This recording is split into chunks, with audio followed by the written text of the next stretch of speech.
বন্ধুরা, ভগবান শ্রীকৃষ্ণ তার বোন সুভদ্রাকে বলেছিলেন যে প্রতিদিন তুলসী গাছে জল নিবেদন করলে কি হয়। এক সময়ের কথা, যখন সুভদ্রা দ্বারিকায় তার মাতৃগৃহে এসেছিলেন। তিনি এবং তার স্বামী অর্জুন যখন ভগবান শ্রীকৃষ্ণের সাথে দেখা করতে একটি বিশাল রথে বসে দ্বারিকাতে আসেন, তখন সুভদ্রা খুব অবাক হয়েছিলেন। তিনি দেখেন তার ভাই শ্রীকৃষ্ণ তার স্ত্রী রুক্মিণীর সাথে তুলসীতে জল নিবেদন করছিলেন। তাই সুভদ্রা প্রাসাদে না গিয়ে তার ভাইয়ের কাছে গিয়ে জিজ্ঞাসা করলেন, ভাই, আপনি কি করছেন? তুলসী গাছ কি আপনার এত প্রিয়? তখন ভগবান শ্রীকৃষ্ণ বলেন, হ্যাঁ বোন, তুলসী ভগবান শ্রীহরির প্রিয়। যদি আমরা প্রতিদিন তুলসী পূজা করি আর নিয়মিত জল দিই, তাহলে আমাদের সকল দুঃখ কষ্ট দূর হয়ে যায়। এছাড়া মৃত্যুর পরও আমরা মুক্তি পেতে পারি। তখন সুভদ্রা বলে, ভাই, এই গাছের কি আসলেই এত শক্তি আছে? তখন শ্রীকৃষ্ণ হেসে বললেন, হ্যাঁ বোন, আমি তোমাকে তুলসীর অতি পবিত্র কথা বলবো। এই কথা সম্পূর্ণ শুনবে। ভগবান শিব স্বয়ং মা পার্বতীকে বলেছিলেন, তা মনোযোগ দিয়ে শুনবে। প্রিয় দর্শক, আপনাদেরও উচিত এই গল্পটি সত্যিকারের ভক্তি সহকারে শোনা এবং কমেন্টে অবশ্যই জয় শ্রীকৃষ্ণ এবং হর হর মহাদেব অবশ্যই লিখবেন। বন্ধুরা, শ্রীকৃষ্ণ বলেন যে, হে সুভদ্রা, এক সময়ের কথা, অবন্তিকা রাজ্যে বসবাস করতেন এক ব্রাহ্মণ দম্পতি। তিনি শিবের পরম ভক্ত ছিলেন, কিন্তু তার স্ত্রী ছিলেন শ্রীহরির ভক্ত। এই বিষয়ে তাদের মধ্যে সর্বদা মতবিরোধ থাকত। কিন্তু প্রত্যেক স্বামী স্ত্রীর মতো ব্রাহ্মণের স্ত্রী তাদের লড়াইয়ে জয়লাভ করত। এভাবেই কেটে গেল কয়েকদিন। ব্রাহ্মণ কথা শোনানোর জন্য অন্য গ্রামে গিয়েছিলেন, কিন্তু যখন তিনি ফিরে আসছিলেন তখন দুই রাজ্যের মধ্যে তুমুল যুদ্ধ চলছিল। সেই ব্রাহ্মণ কোনো রকমে নিজের জীবন বাঁচিয়ে নিজের বাড়িতে এসেছিলেন, কিন্তু তার অনুসরণে এক সুন্দরী মহিলাও তাদের বাড়িতে চলে এসেছিল এবং তিনি ওই দুই ব্রাহ্মণ স্বামী স্ত্রীর কাছে তাদের বাড়িতে থাকার আশ্রয় প্রার্থনা করেছিলেন। বন্ধুরা, শ্রীকৃষ্ণ বলেন যে, হে সুভদ্রা, আসলে সে একজন পতিতা ছিল, যাকে সৈন্যদের সেবায় রাখা হয়েছিল। সেই রাজ্যের প্রতিটি সৈন্য তাকে প্রচুর অত্যাচার করত এবং শুধুমাত্র তাকে দিয়েই তাদের যৌন কামনা পূর্ণ করত, এবং ওই মহিলাটিও সম্পূর্ণরূপে নিমজ্জিত হয়ে গিয়েছিল ওই পাপে। বন্ধুরা, ব্রাহ্মণ স্বামী স্ত্রী স্বভাবে খুব ভালো ছিল। তারা দুজনেই তাকে তাদের ঘরে রাখে এবং তাদের নিজের মেয়ের মতো আদর করে। সেও তাদের সাথে থাকার সময় তাদের মধ্যে মিলেমিশে যায়। ব্রাহ্মণীর মতো তিনিও প্রতিদিন তুলসী গাছে জল দিতেন। তিনি প্রতিদিন পূজা করতেন। তিনিও ধীরে ধীরে সব মন্ত্র জপ শিখে যান। বন্ধুরা, শ্রীকৃষ্ণ বলেন, হে সুভদ্রা, ব্রাহ্মণ সর্বদা ভিক্ষা বা কোনো শুভ কাজে ঘরের বাইরে যেতেন। তাই তার স্ত্রী আর ওই পতিতা ঘরেই থাকতেন। এইভাবে 1 মাস কেটে গেল। পতিতা তার পুরনো জীবন ভুলে গিয়েছিল। তারপর একদিন হঠাৎ করেই কয়েকজন সৈন্য পতিতাকে খুঁজতে খুঁজতে ওই বাড়িতে আসে আর তাকে তাদের সাথে যেতে বাধ্য করে। কিন্তু সেই সৈন্যরা অন্য প্রতিবেশী শত্রু রাষ্ট্রের ছিল, তাই তারা দুজন নারীকে জোর করে হত্যা করে সেখান থেকে চলে যায়। বন্ধুরা, পরে ব্রাহ্মণী স্বর্গ লাভ করেন এবং পতিতাকে নরকে যেতে হয়। তাকে যমরাজের দরবারে আনা হলে তার পাপের কথা বিবেচনা করে তাকে রাক্ষস দ্বারা আঁচড় মেরে গরম তেলে নিক্ষেপ করে শাস্তি দেওয়া হয়। সেই পতিতা তার পাপ জেনেও তা মেনে নিয়েছিল। সে এগিয়ে যায়, কিন্তু রাক্ষসরা তাকে খাওয়ার চেষ্টা করলে তার শরীর সোনালি ও চকচকে হয়ে যায়। তাকে কেউই খেতে পারে না। তারপর তাকে তেলে দেওয়া হলে পুড়ে যাওয়ার বদলে তার শরীর ঠান্ডা হয়ে যায়। এই অলৌকিক ঘটনা দেখে যমরাজ সহ সমস্ত যমদূত অবাক হয়ে যায়। তখন পতিতা ভগবান শ্রীহরিকে স্মরণ করেন।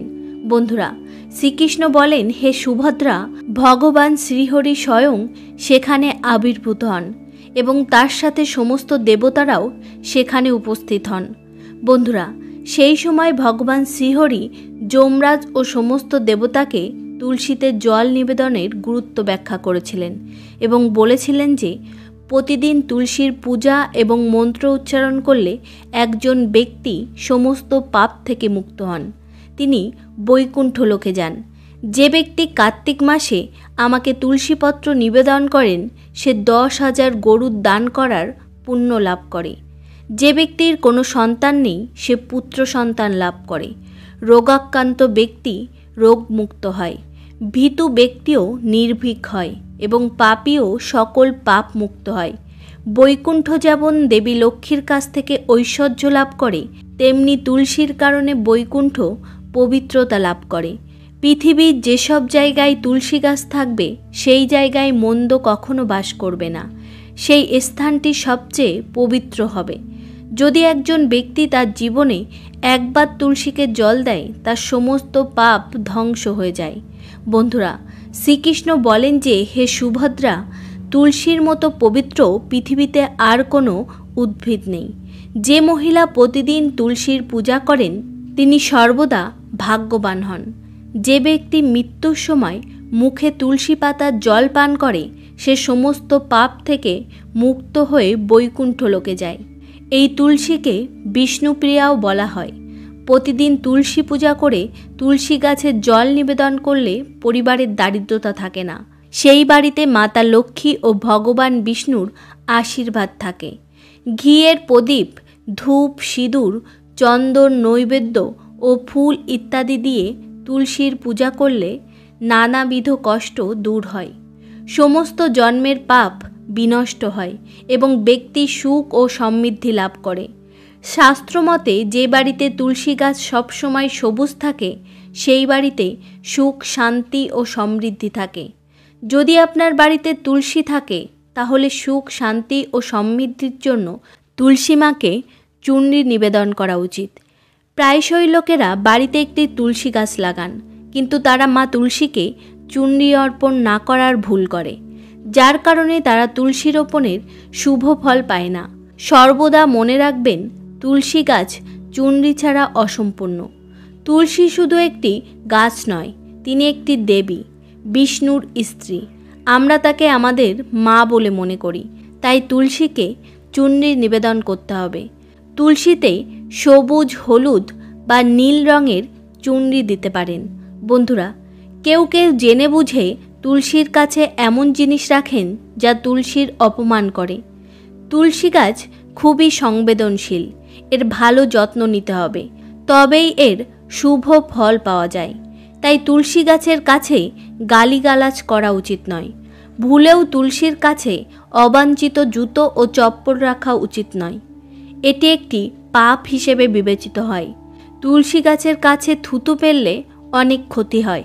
তুলসীর কাছে জল ভর্তি পাত্র রাখা উচিত নয়।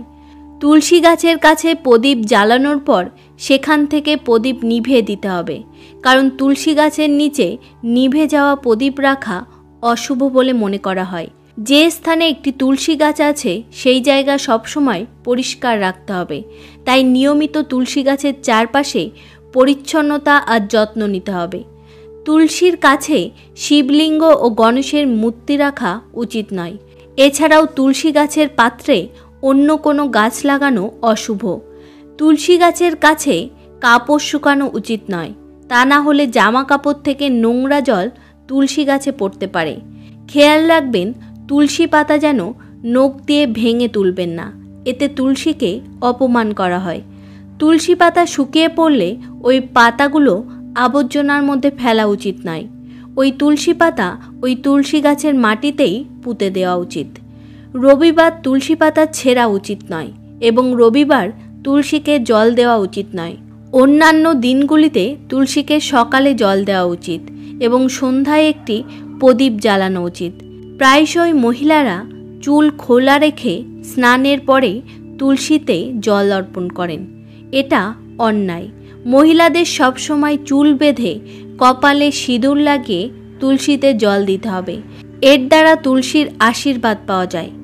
বাড়িতে তুলসী গাছ লাগানোর সময় সতর্ক থাকুন, এর জন্য আপনারা নোংরা মাটি ব্যবহার করবেন না। শ্মশান বা নোংরা জায়গার মাটি কখনোই তুলসী গাছের জন্য ব্যবহার করা উচিত নয়। এই কারণে তুলসী মা রেগে যান এবং শুকিয়ে যেতে পারেন। তুলসী গাছ কখনোই নোংরা জায়গা যেমন ড্রেন বা বাথরুমের কাছে লাগানো উচিত নয়, অন্যথায় নোংরা জল তুলসী গাছে পড়তে পারে, যা খুবই অশুভ বলে মনে করা হয়। ঘরে তুলসী গাছ কখনোই শুকানো উচিত নয়। শাস্ত্রে বিশ্বাস আছে যে তুলসী গাছ শুকিয়ে গেলে অকাল মৃত্যুর ইঙ্গিত পাওয়া যায়। ঘরে তুলসী গাছ শুকিয়ে গেলে ঘরের সুখ সমৃদ্ধি শেষ হয়ে যায়। শুকনো তুলসীতে মা লক্ষ্মীর বাস হয় না। বাস্তুশাস্ত্র অনুসারে তুলসী গাছ শুকিয়ে গেলে তা আসন্ন কোনো বিপর্যয় বা দুর্ঘটনার লক্ষণ। তাই তুলসীর ভালো যত্ন নেওয়া উচিত। নিয়মিত জল দিয়ে সবুজ রাখতে হবে। তুলসীতে কখনোই কোনো রাসায়নিক যোগ করা উচিত নয়। শুধুমাত্র খাদ্য সামগ্রী এবং গোবরের ব্যবহার করা উচিত। এছাড়াও মনে রাখবেন, তুলসীতে যেন মাকড়সার জাল বা পোকামাকড় না থাকে। এমন স্থানে লক্ষ্মীর বাস হয় না। শাস্ত্র অনুসারে মহিলাদের মাসিকের সময় তুলসী গাছে জল দেওয়া উচিত নয়, আর তুলসী গাছ স্পর্শ করাও নিষেধ। স্নান না করে তুলসীকে জল দেওয়া উচিত নয় এবং চপ্পল ইত্যাদি পরেও তুলসীকে জল দেওয়া উচিত নয়। তুলসীকে জল দেওয়ার সময় খেয়াল রাখুন যাতে তুলসীর নিবেদন করা জল আপনার পায়ে না পড়ে।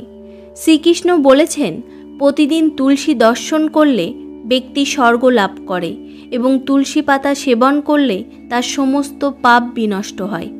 তুলসী গাছ সবসময় বাড়ির সামনে লাগাতে হবে। এটি পূর্ব বা উত্তর দিকে রাখা সবচেয়ে শুভ। যদি তুলসী পাত্রে অন্য গাছপালা জন্মায় তবে সেগুলোকে সময়ে সময়ে অপসারণ করতে হবে। যদি অন্য গাছগুলো শুধুমাত্র তুলসী গাছই হয় তবে ওই গাছগুলো অন্যদের দান করা উচিত। কথিত আছে, যখন বাড়িতে একাধিক তুলসী গাছ নিজের থেকে বেড়ে উঠতে শুরু করে তখন প্রকৃতপক্ষে দেবী লক্ষ্মী ঘরে আসেন। তুলসীর কাছে কখনোই কাঁটাযুক্ত গাছ রাখা উচিত নয়। তুলসীর কাছে মরুভূমির গাছ রাখা অত্যন্ত অশুভ বলে মনে করা হয়। এই জাতীয় উদ্ভিদ থেকে নেতিবাচক শক্তি বের হয়। শাস্ত্রে বলা আছে যে যে সমস্ত গাছের সবুজ কুঁড়ি জন্মায় না এবং তার পরিবর্তে ডালপালা থাকে সেই গাছগুলি কখনোই তুলসীর কাছে রাখা উচিত নয়, বরং মরু গাছগুলি বাড়ির কোনো জায়গায় রাখা উচিত নয়। এসব গাছের কারণে ঘরের পরিবেশ নেতিবাচক হয়ে ওঠে। ভুল করেও এইসব গাছ ঘরে লাগানো উচিত নয়। এতে তুলসীর সম্পূর্ণ ইতিবাচক শক্তি নষ্ট হয়ে যায়। কিন্তু শাস্ত্রে কলা গাছের বিশেষ গুরুত্বের কথা বলা হয়েছে। তুলসীর কাছে কলা গাছ লাগালে বহুগুণ বেশি উপকার পাবেন। ভগবান বিষ্ণু কলা গাছে বাস করেন। তুলসীর কাছে এটি লাগালে ঘরে সুখ ও সমৃদ্ধি আসে। এছাড়াও যেখানে ভগবান বিষ্ণু বাস করেন সেখানে লক্ষ্মী নিজেই আসবেন। বন্ধুরা, শালিগ্রামকেও তুলসী গাছে রাখতে হবে। শালিগ্রামকে তুলসীর পাত্রে রাখলে আপনি তুলসীর আরও বেশি শুভ প্রভাব দেখতে পাবেন। শালিগ্রামকে ভগবান বিষ্ণুর নিরাকার রূপ বলে মনে করা হয়। এটি একটি কালো রঙের পাথর যা অনন্য এবং মূল্যবান বলে মনে করা হয়। এই শালিগ্রাম তুলসী পাত্রে রাখলে আপনার ঘর থেকে সমস্ত নেতিবাচক শক্তি নষ্ট হয়ে যাবে। এটা বিশ্বাস করা হয় যে শালিগ্রামে অল্প পরিমাণে সোনাও রয়েছে। উত্তরের গাণ্ডকী নদীতে এই পাথরগুলো পাওয়া যায়। সেই কারণে শালিগ্রামকে তুলসী গাছের পাশে রাখলে ভগবান বিষ্ণুর সঙ্গে মাতা লক্ষ্মীর আশীর্বাদও পাওয়া যায়। আপনার বাড়িতে ধনধান্যের অভাব হবে না। সবশেষে গুরুত্বপূর্ণ বিষয়, আমরা আপনাকে বলে রাখি যে লোভের বশবর্তী হয়ে কখনোই তুলসী গাছ লাগানো উচিত নয়। তুলসী গাছ লাগালে রোজ পূজা করা দরকার। আপনি যদি এই নিয়মগুলি অনুসরণ করতে পারেন তবেই বাড়িতে তুলসী গাছ লাগান, নয়তো ভুল করেও মা লক্ষ্মীর অপমান করবেন না। তখন শ্রীহরি সমস্ত দেবতা ও যমরাজকে বলেন, হে ধর্মরাজ, এই মহিলা তুলসীকে সত্যিকারের পূজা করেছেন, তাই তার সমস্ত পাপ ক্ষমা করা হয়েছে। অকাল মৃত্যু ছিল এর জন্য সবচেয়ে বড় শাস্তি এবং এই মহিলা এখন বৈকুণ্ঠ ধামের সদস্য। এমনটা বলা হয় যে ওই পতিতার আত্মা শ্রীহরির ভিতরে প্রবেশ করে যায় এবং শ্রীহরিসহ সমস্ত দেবতারাও অন্তর্নিহিত ধ্যানমগ্ন হয়ে যান। বন্ধুরা, শ্রীকৃষ্ণ বলেন যে, হে সুভদ্রা, তুমি নিশ্চয়ই বুঝতে পেরেছ যে কেন তুলসী পূজা করা উচিত। তখন সুভদ্রা বলেন, আমিও প্রতিদিন তুলসী পূজা করব। প্রিয় দর্শক, এখন আপনারাও বুঝতে পেরেছেন কেন তুলসীকে জল দেওয়া উচিত। আমরা আশা করছি আপনি এই কথা পছন্দ করেছেন। দয়া করে কমেন্টে সত্যিকারের ভক্তি সহকারে জয় শ্রীকৃষ্ণ আর হর হর মহাদেব অবশ্যই লিখবেন। আর এরকম ধর্মীয় তথ্যের জন্য আমাদের চ্যানেলটিকে অবশ্যই সাবস্ক্রাইব করে রাখবেন। দেখা হচ্ছে পরবর্তী কোনো কথা নিয়ে। তত সময় নিজেদের খেয়াল রাখবেন। ধন্যবাদ।